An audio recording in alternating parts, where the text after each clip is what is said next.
Forget about the gods. The gods do not rot. What was lying in the shower, soaked in the smell of miasma in the room in Babylon, was not a god. It was a rotting flesh. The flesh of a man who ruled the world only 12 days ago. His name was Alexander. He was great. He was invincible. But now he was dead. And his body refused to behave like a dead body. And then, when everyone believed in the miracle, a real nightmare began.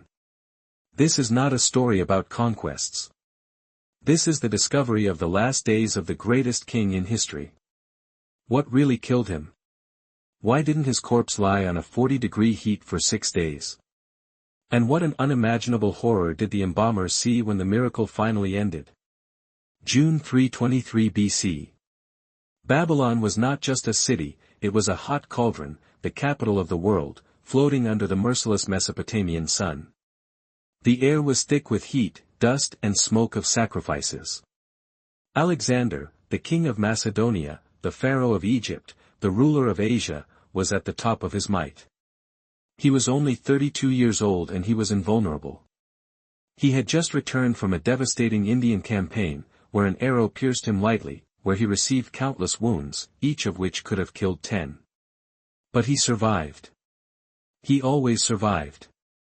Now he was here, in Babylon, planning his next great conquest of Arabia, and then, perhaps, Carthage and the circumference of Africa. He was more than a man. He was the force of nature. And on that fatal night, at the end of May, he was partying. The feast was arranged by his friend, a medium from Larissa. The unripe and strong wine flowed by the river. Alexander drank, as always, much and greedily, competing with his military leaders, celebrating the life that, as he believed, he held in his hands. The night was filled with laughter, bragging and plans for the future. And then, suddenly, among this fun, Alexander shouted. It was not a cry of rage in battle. It was a sharp, piercing scream of pure agony. Ancient sources, such as Plutarch, describe it as if an invisible spear pierced him. He grabbed his side, his face was instantly distorted, the color came off his cheek. He bent down in half, and the fun in the palace immediately went silent. The invincible conqueror, a man who never lost battles, was defeated at Pyrrha. He was immediately taken into his chambers. At first, his doctors, the most experienced doctors of the ancient world, were not overly anxious. They wrote it down as a consequence of excessive consumption of wine in a scorching heat. But at night, fever came. It was an unusual fever. It was a fire that was burning all over, which began to burn him from the inside. He complained of unbearable, painful thirst. He constantly drank chilled water, diluted wine, but nothing could put out the fire that was raging in his body. The doctors were confused. They saw how this man survived after the most terrible wounds. They sewed him, extracted arrows, treated fractures, but it was something else. It was not a wound that could be seen and treated. It was an enemy that attacked from within. Days merged into one feverish nightmare. The fever did not subside. It only intensified. And while the Tsar was burning in his bed, rumors crawled through the palace like poisonous smoke. Poison. This word was whispered in every dark corner. Who was bold? The list of suspects was infinitely long. Were they old Macedonian generals, such as the mighty Antipater, the governor of Macedonia, who Alexander was going to dismiss? These veterans were furious that their king adopted Persian customs, forced them to wear foreign clothes and perform prosenes, a earthly worship that the Macedonians considered humiliating and only suitable for the gods. There were rumors that Antipater, fearing for his life, sent his son Cassander to Babylon with poison. They said that it was water from the mythical river Styx. So fragile that it could only be transported in the hoof of a mule or a donkey. Others whispered about Aristotle, the former teacher of Alexander. The king executed the nephew of the philosopher, Ctesiphon, and Aristotle, perhaps, was looking for a sophisticated place. The pyre at Media was the perfect place. In the chaos of the holiday, when the bowls were handed over from hand to hand, it was easier to sprinkle poison. While paranoia reigned in the palace, the doctors tried everything. They applied cold compresses, trying to quench the heat. They gave him strong weakening and rupturing agents, trying to cleanse his body from the supposed poison. They resorted to bloodletting, an ancient method that, as they believed, would restore the balance of vital juices. They even brought sacrifices to the gods, praying for intercession. Nothing worked, the fever remained unbearable. By the third day of the illness, Alexander was no longer able to get out of bed. His once mighty body, hardened in campaigns and battles, began to dry up. The invincible king, the man who believed that he was the son of Zeus himself, was now a helpless prisoner in his own, betraying body. And this was only the beginning.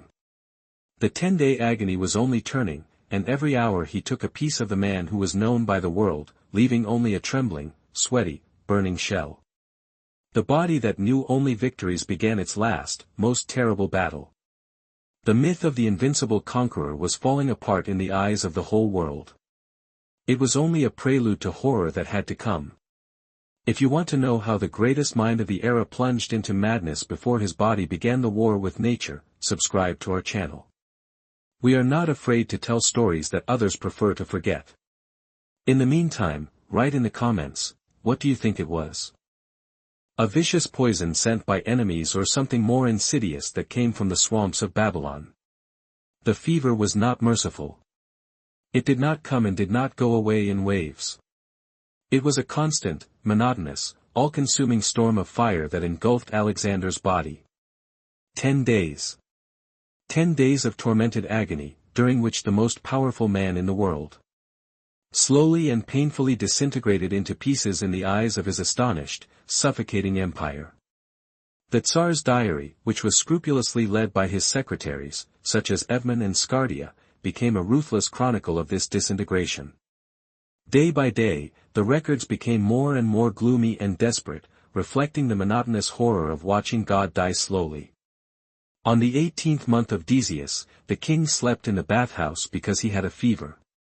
The next day, the king bathed, brought daily sacrifices, in the evening the fever increased. Then on the 20th, the king bathed, brought sacrifices, the fever does not go away. At night he slept badly. This ritual was repeated, bathing to cool the burning body, sacrifice to the gods who remained deaf, and nights spent without sleep in the fire. By the 4th day, he could no longer leave his bed. By the 5th day, he almost stopped speaking. His voice turned into a hoarse whisper due to a swollen throat and indelible thirst. By the 6th day, he could hardly move. And yet, incredibly, he clung to life. The physical damage inflicted on his body during these days was catastrophic. Long high temperatures caused severe dehydration. Regardless of how much liquid he consumed, his body metabolism accelerated to the limit, burning energy reserves at a frightening speed. Muscles that led the army through deserts and mountains began to atrophy. Because the body began to eat itself in despair for the sake of fuel.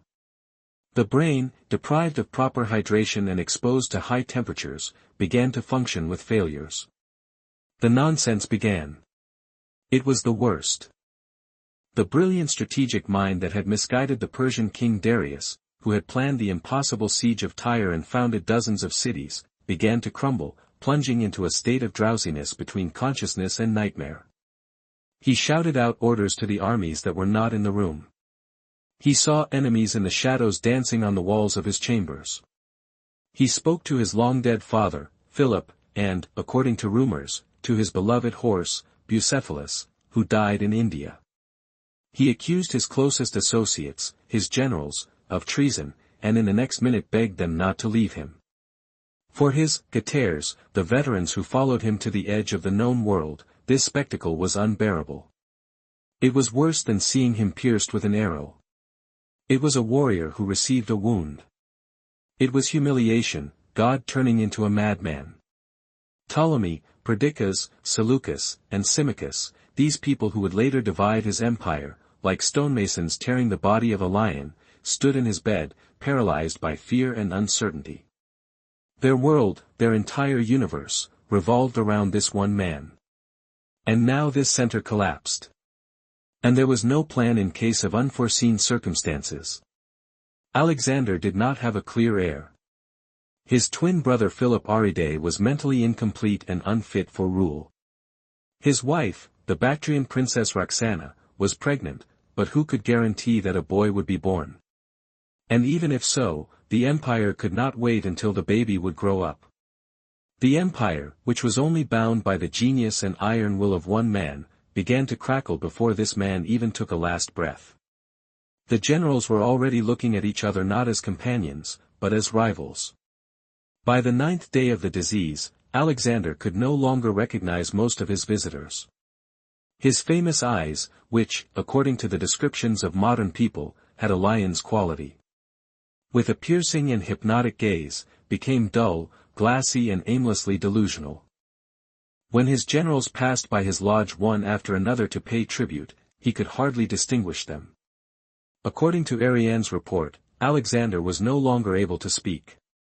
He took off his ring with a seal from his finger and passed it to Perdiccas, a gesture that in fact appointed him regent, but left the question of inheritance open. He tried to raise his head from the last of his strength and waved his hand weakly to each of his commanders. It was a heartbreaking scene. The greatest commanders of the time, the men who conquered the world, stood as helpless spectators, watching their leader slip away. On June 10, 323 BC, Alexander's breathing became continuous and uneven. The premortal wheeze, that very characteristic wet, gurgling sound caused by an accumulation of liquid in the respiratory tract, filled the shower room. His doctors knew this sound well. It was the last stage before the end of the death. Alexander's body, devastated by high fever, was disabled. His kidneys probably refused a few days ago. His liver, attacked by illness or poison, was destroyed. His heart desperately struggled, trying to pump thick, slow blood. The end was near. On the same evening, Alexander the Great took his last breath. There was no dramatic last speech, no deep-thought last words that could be passed on through the centuries. The legend that he whispered to Crateroi, the strongest, about the question to whom he left his empire, is almost certain to be a later invention, propaganda created by Perdic to justify his claims to power. The truth was far less theatrical and far more humane. He simply stopped breathing. His tormented body finally gave up the fight. The king, who never knew defeat, was defeated by something too small to be seen, and too insidious to be fought with. And with his death, the ancient world will never be the same. The agony ended, but the nightmare only began. Alexander the Great was dead. The man who changed the world map, who considered himself the son of God, lay breathless in the arid, scorching Babylonian palace. And then the strangest, most inexplicable and most terrible event in this whole story began. According to all laws of nature, in this unbearable Mesopotamian heat, where the daily temperature regularly exceeded 40 degrees Celsius, the decomposition process had to begin immediately. Death in a hot climate is a race with time. For several minutes, the blood stops circulating and, under the influence of the force of gravity, settles in the lower part of the body, causing livor mortis. Within a few hours, rigor mortis occurs, the endocrine system, making the limbs hard. And almost immediately, trillions of bacteria that lived peacefully in its intestines begin their feast. Lack of control by the immune system, they begin to devour the body from the inside, producing gases that cause a surge in chemicals that change the skin color to a terribly greenish blue. Within 24 hours, in such a hell, the corpse was to turn into a swollen, unrecognizable and evil object. Everyone expected this, but it didn't happen. One day passed. General Alexander, having already forgotten about his deceased king, plunged into fierce disputes about the future of the empire. They shouted, threatened each other, divided the provinces and armies, and the body lay untouched in the next room. 2 days passed. 3, 4, 5, 6 full days. For 6 days or 144 hours, in the scorched Babylon, Alexander the Great's corpse did not show any signs of decay at all. Ancient sources, including Plutarch and the diaspora, are united in this question. It was impossible, it was a miracle, or something much more ominous. The servants who dared to enter the room to change the fortune, were terrified. The king's body looked like he was just sleeping. Plutarch wrote that his flesh remained clean and fresh. There were no dead spots, no swelling, no slightest smell of tannin. His skin remained elastic, and the limbs, flexible. For many in that superstitious world, this was the final, irrefutable proof. He really was God. The simple mortal rots. Zeus' son is gone. This news, picked up and spread by those who were benefited by it, first of all by his successors, instantly strengthened his divine status. Now they could rule not only on behalf of the great commander, but on behalf of the deity, whose flesh was immaculate.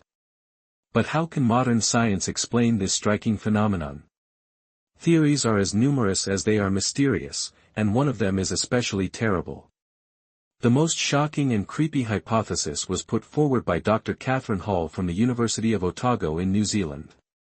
She assumed that Alexander was not actually dead all these 6 days. He was alive. Hall claims that Alexander could have suffered from a rare neurological disorder, the Guillain-Barré syndrome. This autoimmune disease, which could have been caused by an infection, attacks the nervous system, causing progressive ascending paralysis.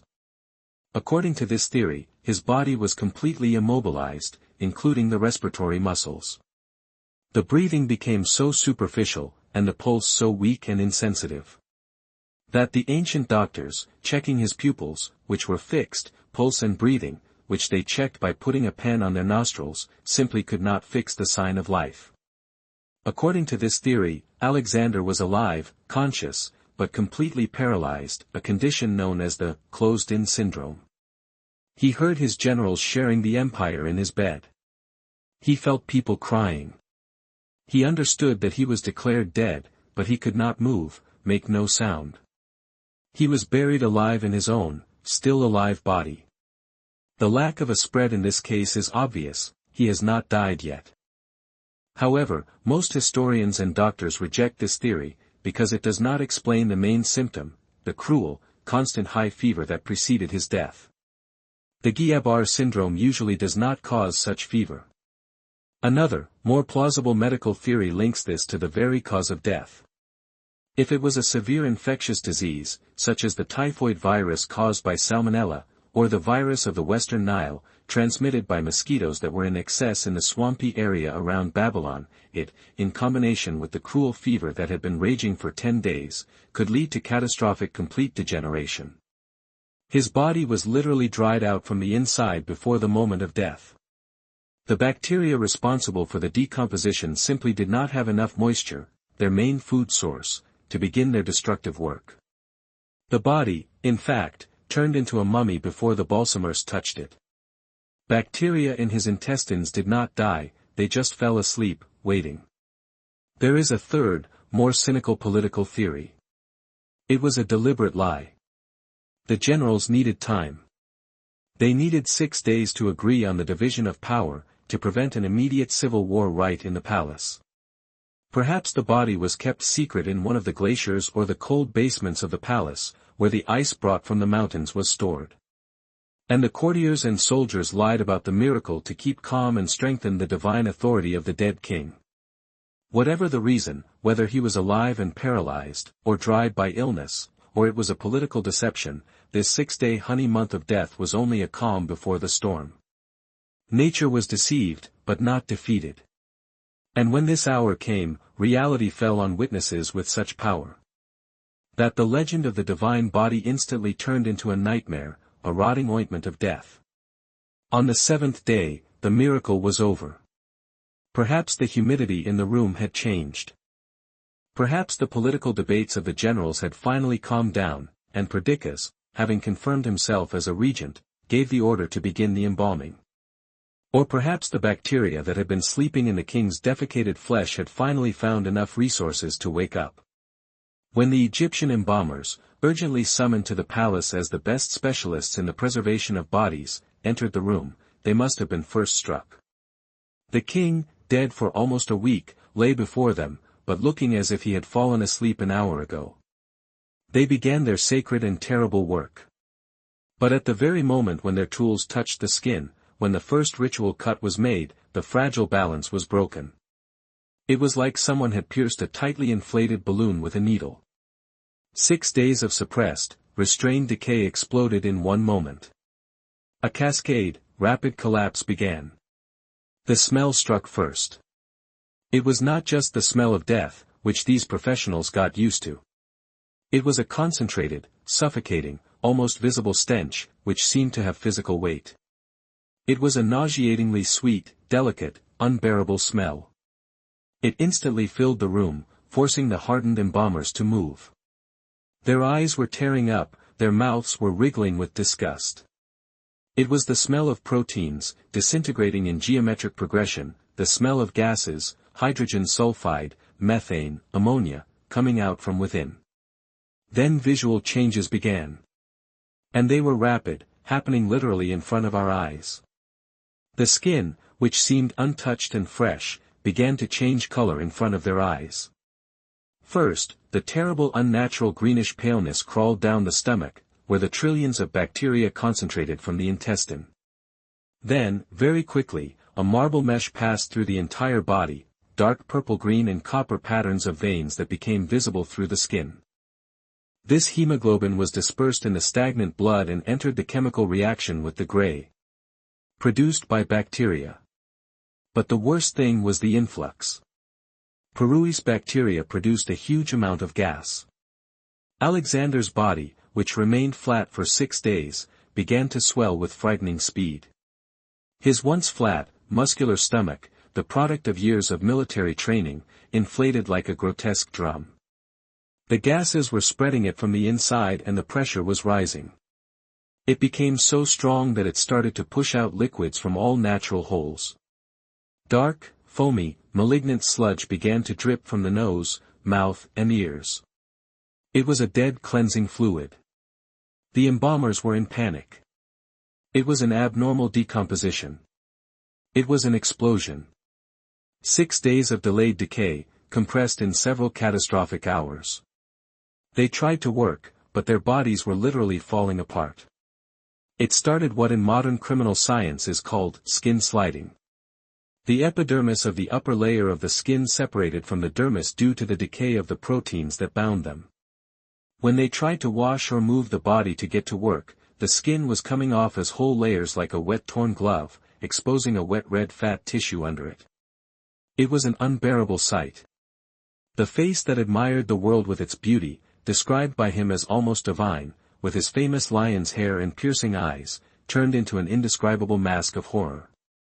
His eyes fell into his skull. His cheeks first fell, and then, due to gases accumulated in the tissues, they were blown out in an unnatural, monstrous way. His lips dried up and, having shrunk, pulled back, exposing his teeth in an eternal, terrible smile, what the Romans would later call risus sardonicus, a sardonic smile. It was a cruel, disgusting smile on the charismatic young king, which inspired millions. The embalmers, who saw thousands of dead bodies, faced a professional nightmare. They had to save the body, which turned into rotten sludge right in front of them. The myth of the divine, immaculate Alexander burst, leaving only gloom and decay. And now they had an unfulfillable task, how to turn it into a relic worthy of worship. The Egyptian embalmers, surrounded by unbearable slander and the appearance of a rapidly falling corpse, had an unfulfillable task. They were ordered to save the body not just for burial, they were ordered to save it for eternity, for divination.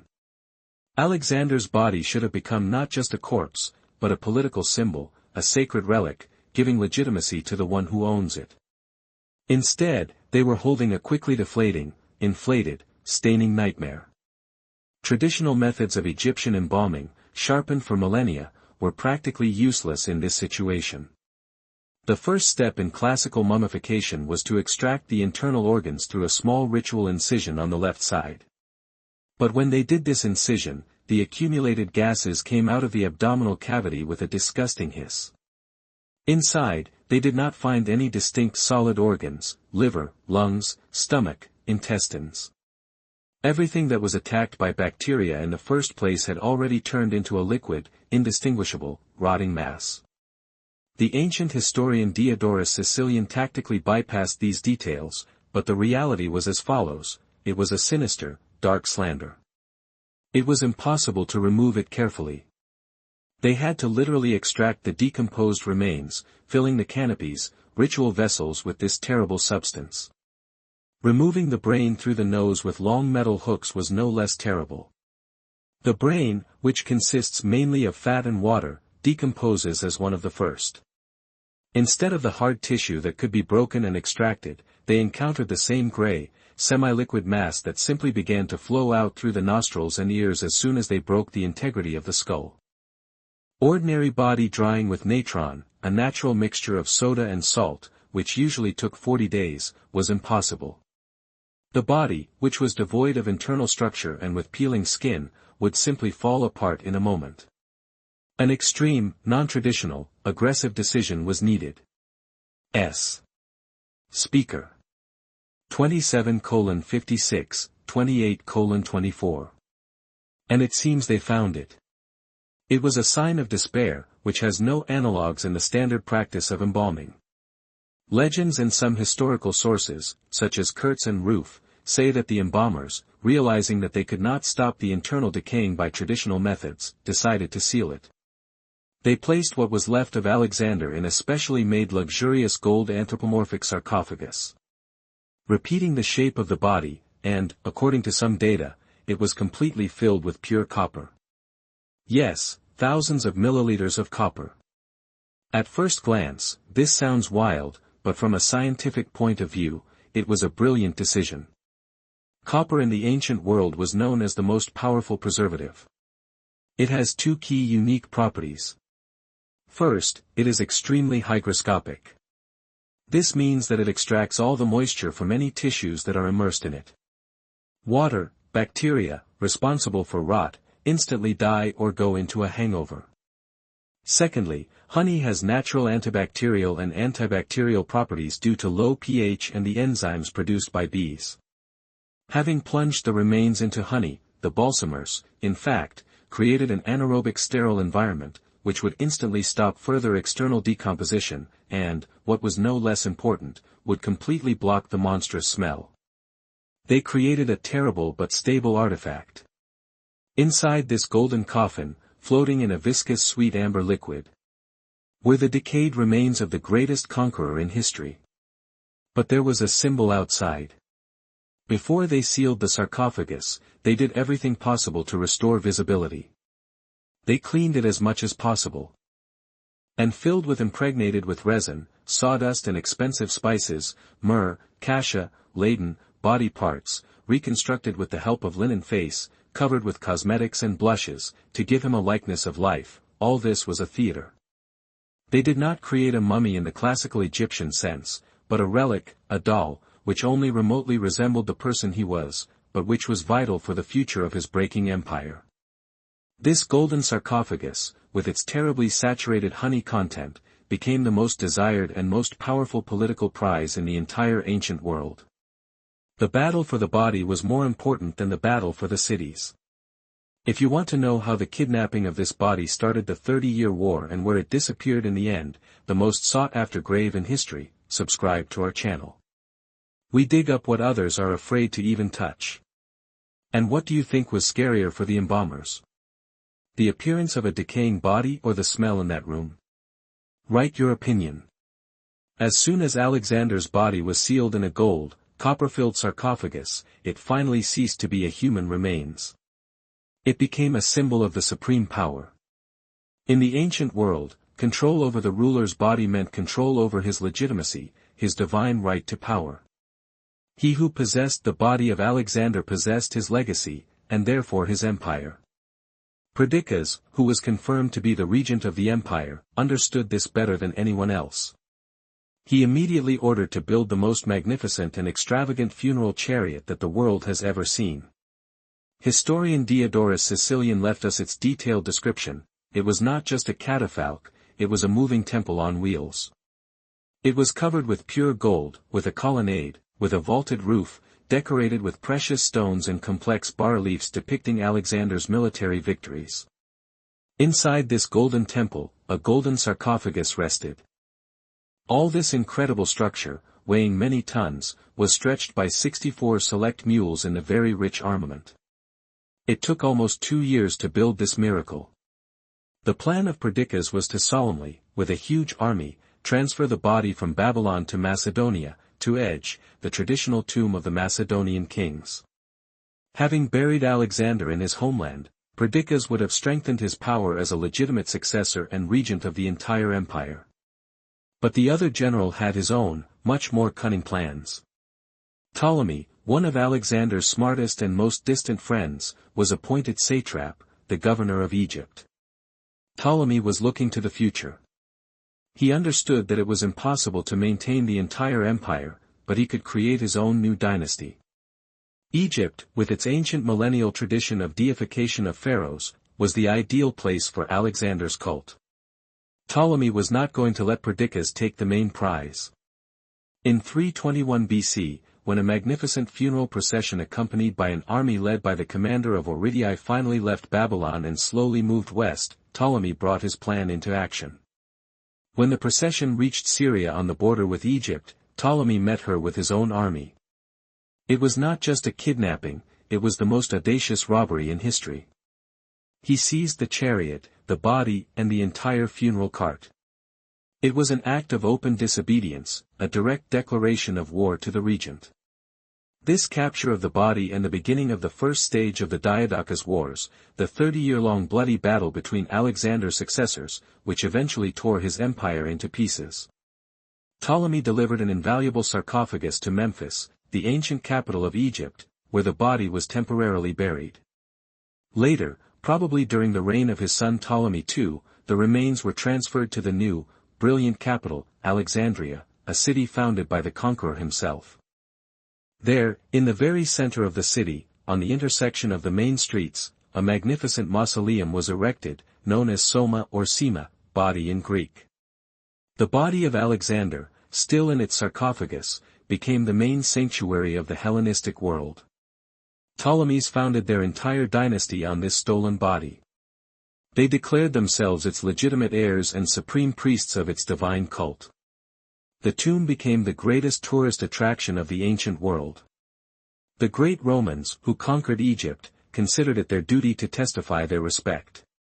Julius Caesar visited the tomb and, as they say, cried, comparing his achievements in more than 30 years with what Alexander had achieved. Emperor Octavian August also arrived. He generously laid a golden crown on the mummy's head and covered it with flowers, but carelessly broke the mummy's nose. This was another humiliation that the king left. The crazy Emperor Caligula, according to rumors, robbed the tomb, stealing Alexander's chestnut and wearing it during his triumphs. With each century, with each visitor, with each civil war in Alexandria, the body was subjected to all great trials. They say one of the Ptolemies, in need of money, replaced the original gold sarcophagus with glass, and the gold melted. What did these visitors see? A well-preserved mummy? Or blackened, fragile remains floating in honey that were already little reminiscent of a person? The last reliable mention of someone having seen a body refers to 215 AD, when the tomb was visited by the Roman Emperor Caracalla. And then, silence. The tomb of Alexander the Great, the most famous grave in the world, disappeared. In the turbulent centuries that followed the fall of Rome as a result of catastrophic earthquakes, tsunamis, religious riots, when early Christians destroyed pagan temples and endless rebuilds of the city, the exact location of the mausoleum was lost. Archaeologists have been looking for it under the streets of modern Alexandria for centuries. But it is a waste. A man who conquered a known world does not have a known grave. His rotting death, which began with a fever and a drunkenness, which passed through a terrible 6-day miracle, which exploded with a nightmare of rotting, desperately preserved in honey and stolen for the sake of power, ended with the greatest mystery in history. The body, for which they fought so, which was a symbol of divinity, simply disappeared, dissolving in time. Perhaps this is the ultimate irony. The only thing that the conqueror of the world could not hold back is his own body.